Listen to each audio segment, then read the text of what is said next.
News out of Washington, and you may not have heard this, but coming up on July 4th, 3 people can get together inside without a mask if they've been vaccinated.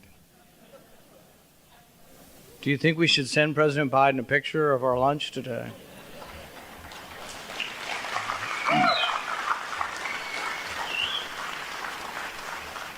But I guess I'm not really thinking that I would have expected anything less from the president. You see, the president has sort of a different understanding of the contagion.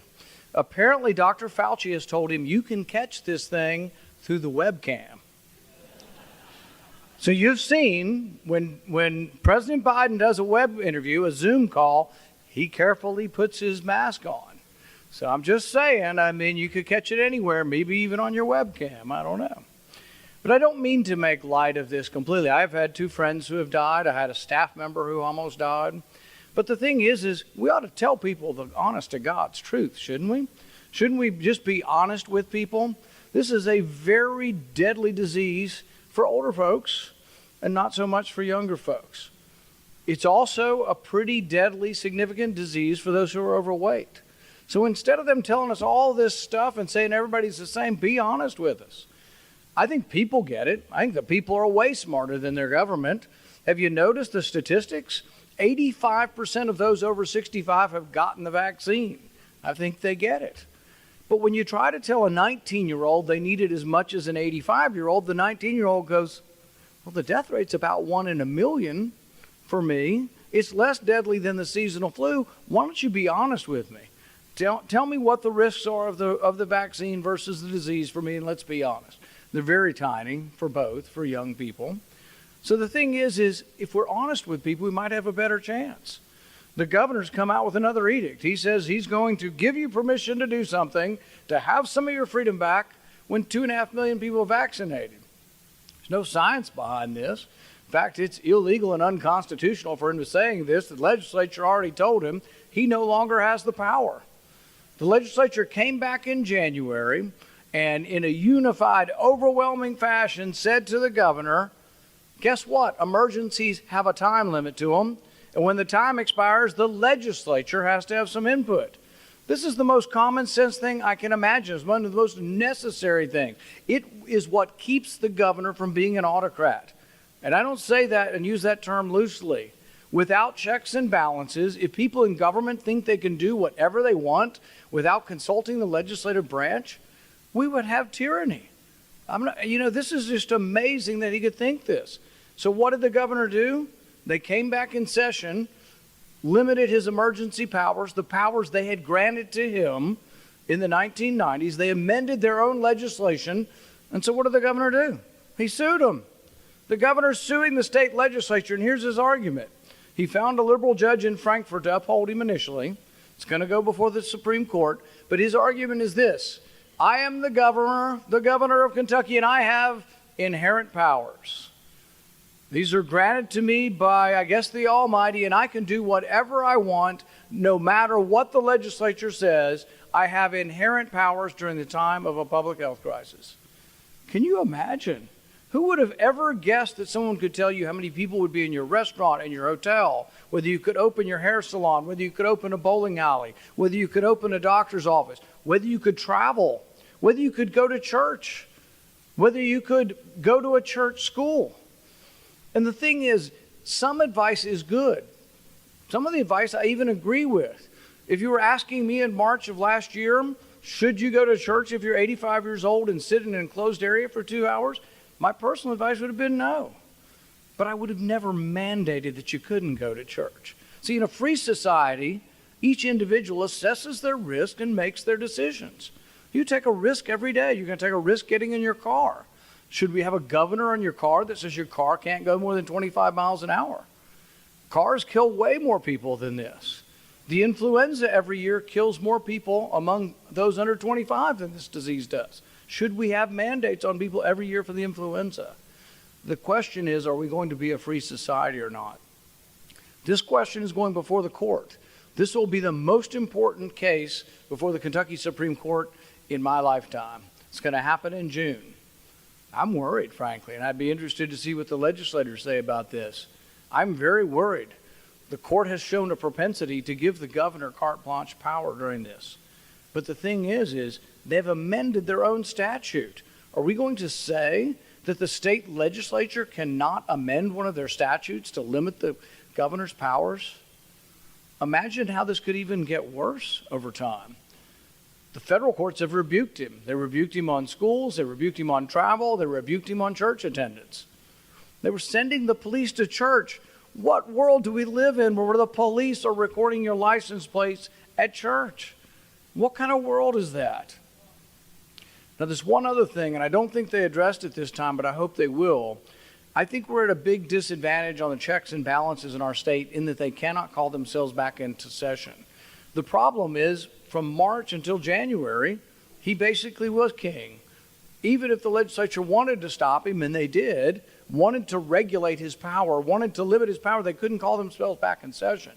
So I, for one, think we ought to change our Constitution, let the legislature have the power. I don't want them all the time in session, frankly, but I think they have to have that power.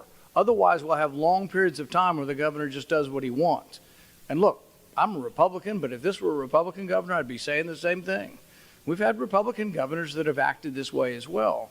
There needs to be a division of power. Power is a corrupting influence. I think it was Lincoln who said, any man can stand adversity, but if you want to truly challenge the character of a man, give him power. How many people will not use power? How many people will relinquish that power and not abuse that power? I have good news and bad news from Washington. The good news is we are no longer going to be sending stimulus checks to dead people.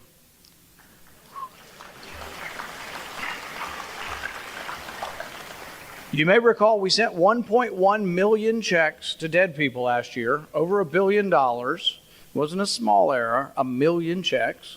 You say, how can this happen? Well, one way it happens is there's something called the master death file. And there's also the Social Security database. In the Social Security database, do you know how many people are listed as being over 112? 6.6 million. How many people do you really think are over 112? About 5, maybe 10 in the world. So we have 6 million people still listed. In fact, there are 2 Social Security numbers still being used. One fellow was born in 1869 and the other one 1874, and they're still being used. We still don't have the wherewithal to figure this out. So the good news is we're no longer going to send dead people checks. The bad news is it's going to take them 3 years to figure out how to do it. This is the insanity of your government. So when people say there's no place we could cut, we've cut government to the bone and there's nothing left, don't believe them. I'll give you an example. In the recent infrastructure package, they're calling reparations infrastructure. They're calling free college, free child care infrastructure. They're calling free health care. They're talking socialized medicine is infrastructure. I thought roads and bridges and locks and dams were things that Republicans and Democrats could come together to support. I'm part of a bipartisan coalition to talk about real infrastructure. But reparations isn't infrastructure. Defunding the police is not infrastructure. Free this, free that is not infrastructure. There's $100 billion in there for something called the National Science Foundation. And you might say, well, the government can be involved in a little science and research. How bad can that be?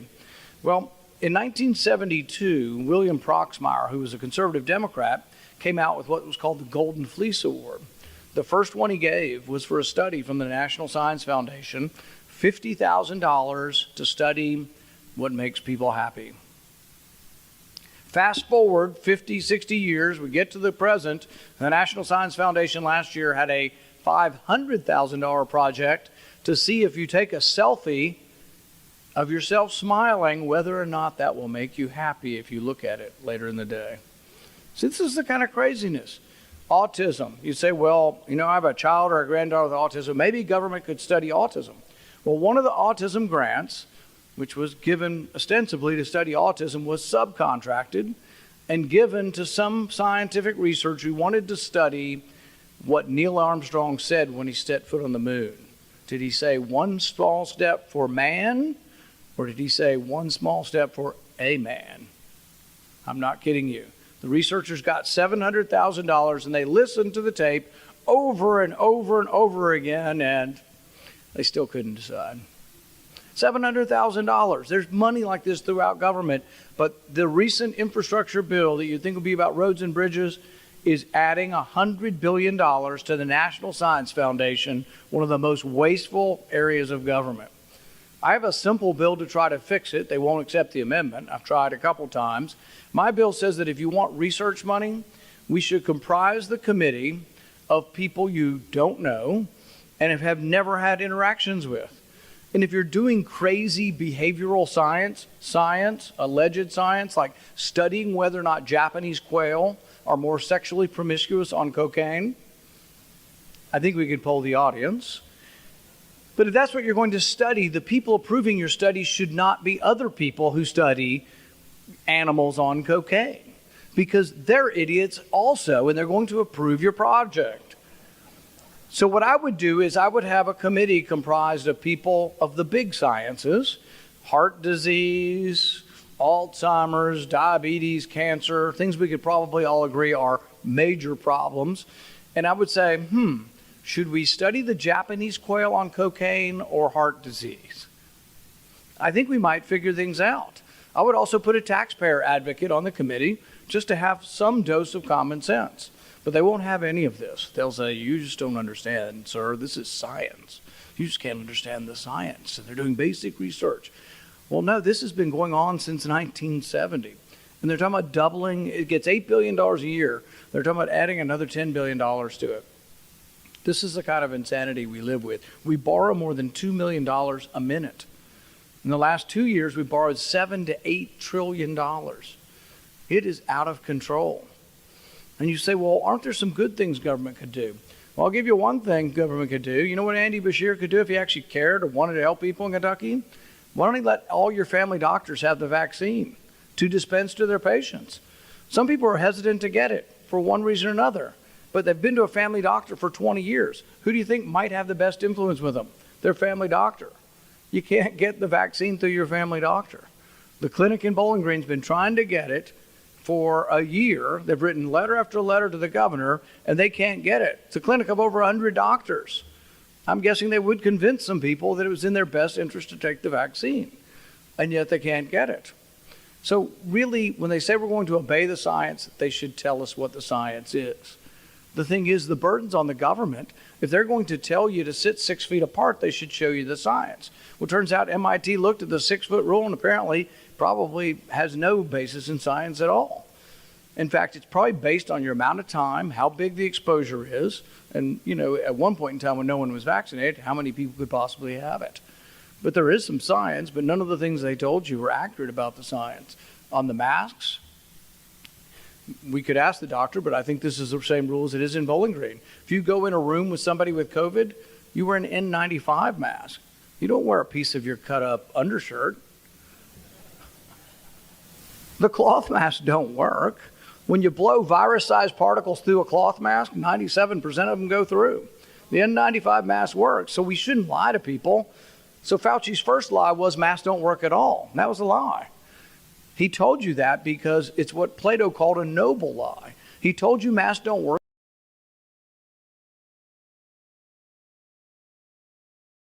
Honest and said, you know, we're going to have some limits on the N95 to the public to get them to the hospitals. But then the next lie he told you was that all masks works. Now you see he's got masks peppered everywhere. He's got 3 masks on and he's been vaccinated. So you tell people get vaccinated and still wear a mask. Why? They said, well, you might get a variant or you might spread it to people. I said, show me the evidence. It's the burden of proof of your government to tell you why they're taking your freedoms. They shouldn't just take away your freedom and you got no freedom and you got to prove to us. No, they should have to prove to us the science behind what they're telling us to do.